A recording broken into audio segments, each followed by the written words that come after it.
Bestowed with the powers of the gods, Billy Batson, once again played by Zachary Levi, and his fellow foster siblings are still learning how to juggle teenage life with their adult superhero alter egos. When a vengeful trio of ancient gods, the daughters of Atlas, arrives on Earth in search of the magic stolen from them long ago, Shazam and his allies get thrust into a battle for their superpowers, their lives, and the fate of the world. There's been a lot of shakeups with DC the last several months with the formation of DC Studios with James Gunn and Peter Safran, and then of course the slate reveal for Chapter 1 of the DCU Gods and Monsters. Of those gods announced, none of them were Shazam 3, which left a lot of DC fans wondering if they should even give the film a chance if it doesn't impact the future of the DCU. Despite this, there was still a good amount of DC fans that were excited for the film, and since the reviews have been released online, we have seen more and more divisive reviews with critics. With that being said, I'd love to hear your thoughts on this movie in the comments below. Was it everything you were hoping for? Whatever you think, just try to keep it friendly with each other. If you're interested in more DC content, then please consider subscribing to the channel, because that's one of our favorite topics to discuss. With that down, let's get into it. Right off the bat, I really enjoyed this movie. I think in some ways it's even better than the first, which is probably in my top 3 DCEU movies. A lot of the things you have heard are true. The action pieces are bigger, there's more laughs, bigger villains with more abilities, conflicting motivations, and although suffers from a somewhat predictable plot overall, still delivers a few really surprising turns along the way.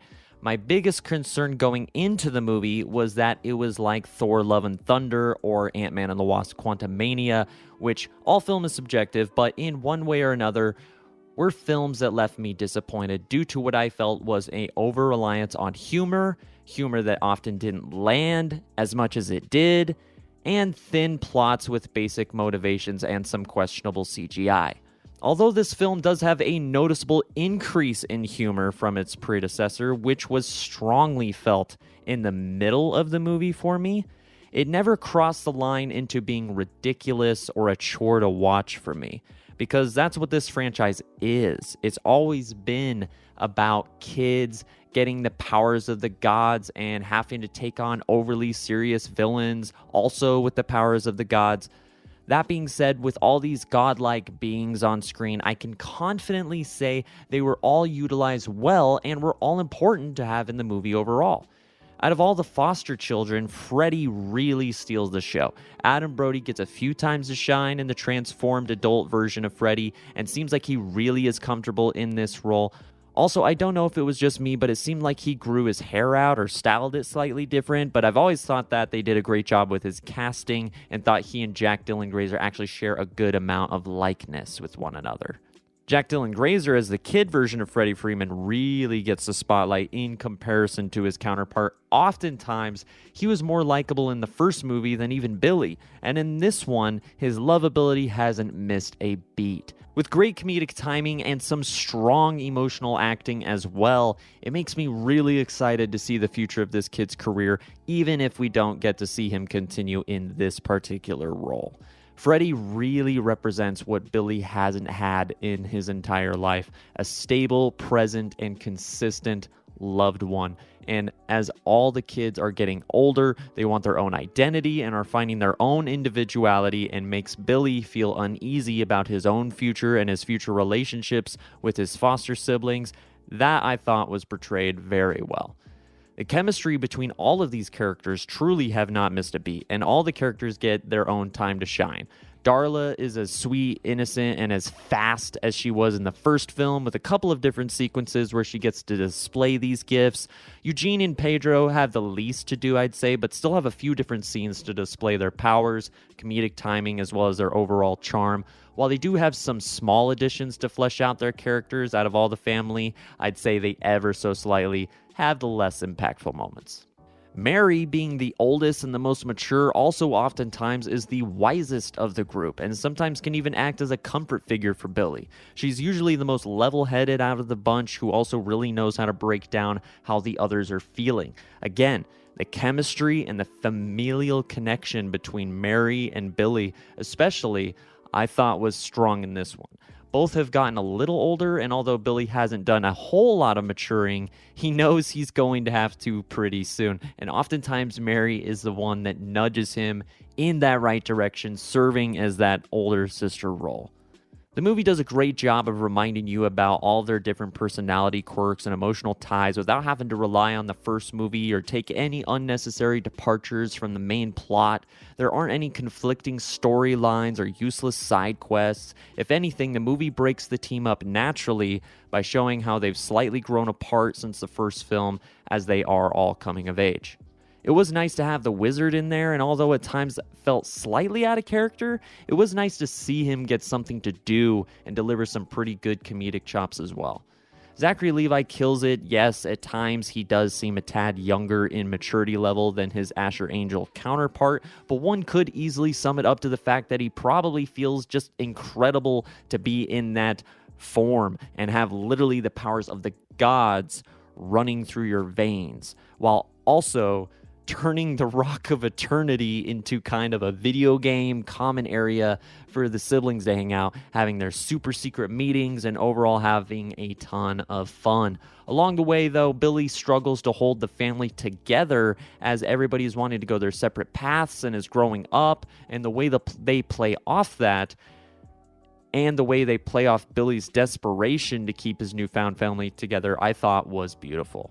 The action set pieces were engaging, felt bigger than the first, with not just the budget, but the overall stakes. I never felt like the planet was going to explode by any means, and I'm not sure if it was simply because there were 3 sisters as opposed to 1 Dr. Savannah, but the villains just seemed like they meant business in this movie. It felt like they truly could and would destroy everything to get what they want. Out of all 3 sisters, easily the one that steals the show is Rachel Zegler's Anthea.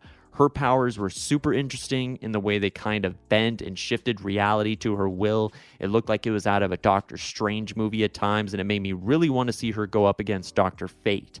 Anne is definitely not only the standout performance from the sisters, but also feels the standout character in the fact that she has the most to do. It feels like she has the most screen time, and I found her genuinely likable and charming. There's a magic pen in the movie, which I think is great. And not going to lie, there are a lot of magic-based inserted creatures during a sequence of the movie, which might feel out of place in a DC EU movie, or might even feel like a generic superhero third-act CGI fest, but I thought it was really well handled. Some of the magic-based creatures and objects really reminded me of Harry Potter in a lot of ways, which as a non-huge Potterhead myself, was actually a welcome addition. Now, not everything is perfect. There is a lot of humor in this movie, and I mean a lot. If you take a look at the first film, I think there are increments of time where this almost borders the self-parody realm without ever fully crossing that line. Even when Billy is fighting a dragon or we see other creatures, which is something that was a nice surprise. I never felt like it went too far in the sequel to a movie about a kid with powers from the gods fighting a one-eyed evil doctor and 7 deadly sins. Nothing in this movie felt like a tonal shift or a departure from what they had set up in the previous film. Shazam is still Shazam, but if you feel like they took it too far in the first film, you will definitely feel it in Fury of the Gods. It should also be noted that I am quite picky and a bit of a tough sell when it comes to humor in comic book movies or just humor in movies in general. I love laughing, don't get me wrong, I'm just a bit of a stickler. At times, when done right, it can be a surprising breath of fresh air, a semi-palate cleanser, if you will, and a nice relief of tension during big action set pieces when things might be getting overly chaotic and loud. When done wrong, whether it's poor timing, an overabundance of jokes, or simply jokes that don't land for me, it can take all the build of hype and tension of the scene and really let the air out of the room, and therefore my investment. One out of my 2 biggest complaints was in the middle of this movie, I felt like there were sequences just starting to pile one after another where there was nothing going on but action and one-liners, with most of the one-liners making me laugh, but not all. Then it would get to the next scene and the next with more action, more jokes, more action, more jokes, And for about 5 to 10 minutes, I started to grow a little numb to it. Now, it wasn't like I was seeing a dumpster fire unfold before my eyes with nothing but schlocky CGI and terribly written jokes. Most of the jokes were actually quite good, and the action was really good. But when placed one after another, and not giving any time to breathe, time to slow things down, it just started to feel a little loud, and just ever so slightly starts to border on chaotic. Now, like I said before, the movie does have quiet moments. It does have emotional moments, some that I thought were even more effective than the first film. I thought the placement of said scenes were perfect. I just wish there were a couple more of them. This movie can be silly. So could the first. But when it's going for your emotional heartstrings, it really sinks its teeth into it, and the joking goes to the back burner, and to me not only feels refreshing and a relief from the jokes and the action, but gives the movie a quiet moment to remind the audience what made them fall in love with the characters in the first place and why I actually cared. Now, I said the placement of these scenes were perfect, but I do wish there were a couple more of them because it does feel like there were good stretches of time in between those moments. But when the family is together, it truly feels like family who loves each other and wants to be together and just wants Billy to really open his heart to them completely the way his foster parents have with him. Now, Lucy Liu and Helen Mirren, although are tremendous actresses in their own right, I did find their characters to be kind of the weakest of the bunch. Not necessarily weak, but they are predictable in some of their actions or motivations. But that doesn't mean there aren't a few different really good surprises from them. I really wish we could have gotten to see more from their pain, more of the emotional side of them losing their father, and we really would have felt their motivation as opposed to just them telling it to us. But there still are a few different good surprises from them. They held up their side of the action great. I never once doubted Helen Mirren was throwing Zach Levi around. Out of all of the DCEU villains, they aren't the standouts of the cinematic universe by any means, but they didn't detract from the film either. Definitely felt one note throughout the movie, but there are still some good moments and some good surprises throughout. Now, this movie is bigger in every way, whether it's the action, the villains are stronger, the suits are upgraded, the score is more epic, the budget is bigger, but the CGI is interesting. I didn't love the special effects on the 7 Deadly Sins of the first film, and some of the flying scenes looked a tiny bit off, but due to its being a smaller budget, I gave it a pass, and though it actually utilized the effects and budget really well, I would say the same thing about this one. Going into the film, I heard the CGI was just god-awful, and with the amount of creatures and dragons and big moments throughout the film, I'd say I noticed bad CGI maybe only a handful of times throughout where it was noticeable. It wasn't even someone flying or crashing through a building or the dragon spitting fire. It was something small, like when a character stops flying.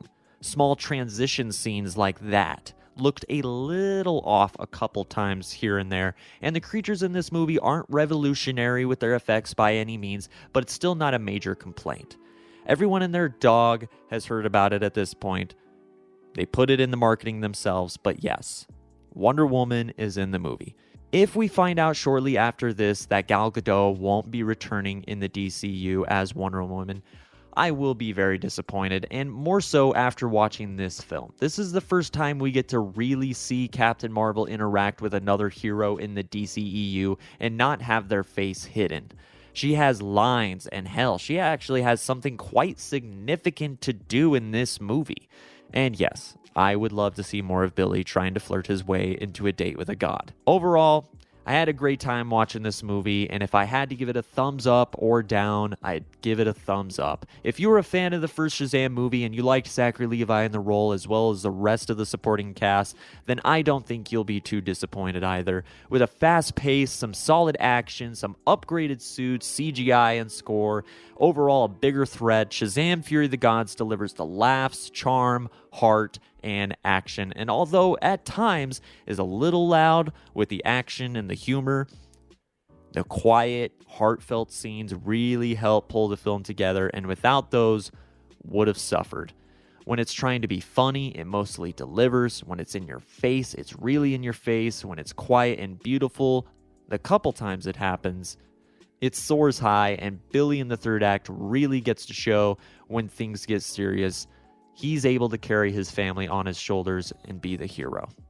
Remember, these are just my thoughts, and I'd love to hear what you thought of the movie, whether you liked it or you did not. Just try to keep it friendly with each other. Also, next week, we'll be putting out our ranking of the DCEU films, or if you are interested in that, then please check it out. We'll also be doing a Scream ranking with the newest film in theaters. We talk DCU news, Marvel, horror, and every Wednesday, me and my wife Eleanor sit down and talk about our favorite news of the week on the Speed Force Media podcast, and we'd love to have you there with us. My name is Derek. Thanks for watching.